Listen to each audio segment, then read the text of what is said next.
Jackson. He is pure soul and feeling. Jackson is just pure feeling, either pure joy. He is the purest. I come home and it's like somebody told him I died in a fiery car crash, because the joy of seeing me is more than anyone will ever have.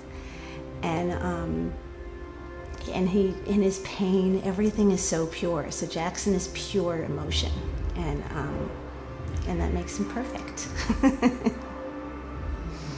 That makes him perfect. Anyway, yeah, he's 19 pounds and very smart. 19 pounds of smart. That's what he means.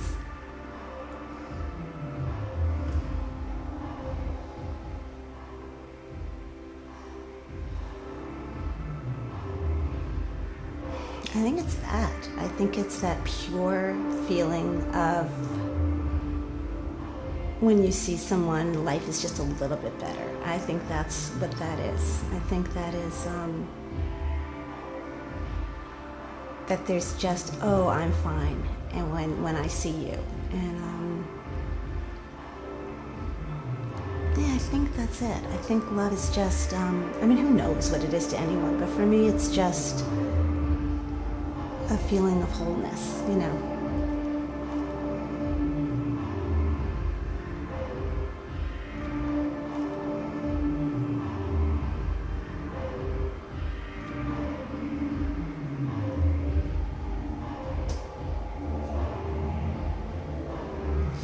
I was kidnapped by my father, my first father. I had two fathers, and when I say kidnapped, he took my sister and I away. He took my sister and I away from our mother, and like kind of hid us for several weeks, because they were going through a really bad time, and I guess he wanted us. But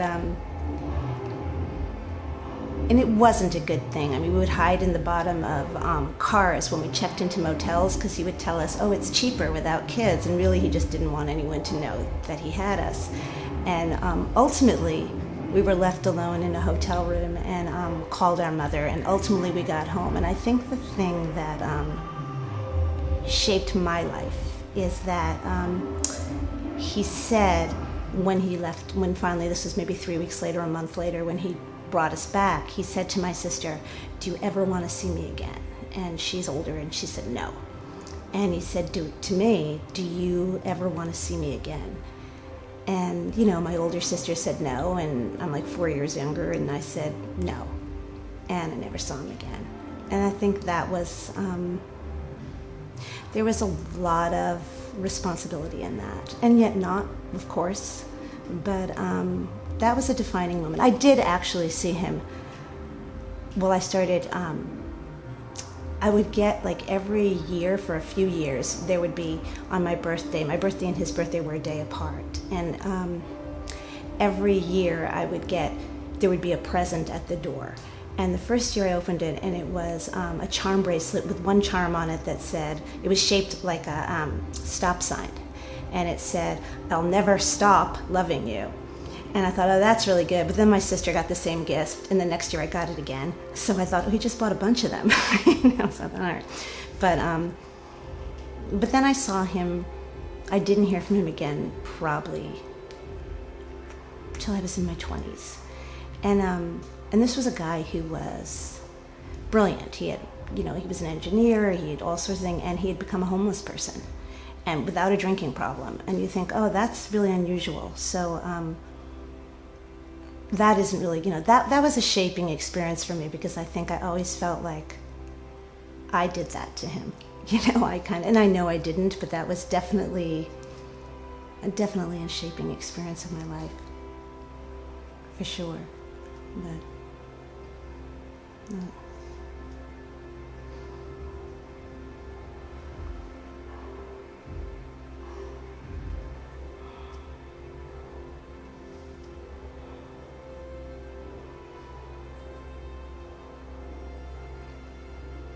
friendship, friends.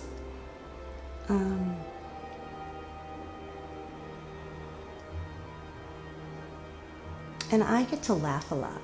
you know, I get to laugh a lot for my job, and I'm friends with people who make people laugh, and you can't laugh and be unhappy, really. Even if you're unhappy and you laugh, you just can't be really unhappy, you know. So it's laughter. I mean, that's just, to me, I get to live in a lot of laughter. You know, I mean, everyone has that, but I definitely feel that. It's that kind of feeling of, it's an excitement for me. And friendships, and my friends make me laugh, so I always think of my friends when I'm happy. And Jackson.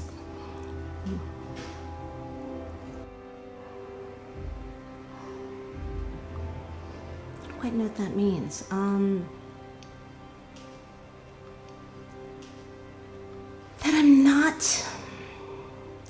That I'm not sometimes, well, let me do it the other way, that I'm perceived different than I think I am. That, and the other big learning in my life is that I have no poker face. I have no poker face, no poker lips. I mean, I realize that that is something that I just, and that can be a problem or not. You know, the big learning thing is that I'm not perceived the way I think I am sometimes. So that is a big learning thing. At least one I'm going through right now. One right now. Other than that, I don't know. But that's definitely the big one for me right now. That you think you're putting out, you know, kindness or positiveness or whatever, and that, you know, you're always seeing through other people's eyes and other people's prisms and whatever they're bringing to it. So it's hard, yeah. That's a new one. That's a new lesson for me.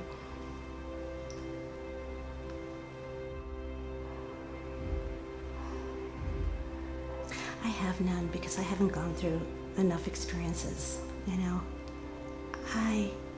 The only thing I would say is whatever your problems are, let life get in the way. Like, that's the one, that if your life gets bigger, your problems get smaller. You just do. Don't think about it. Do. Don't talk about it. Don't think, just do. I don't really have a lot of life lessons for people because I'm still learning them. Yeah.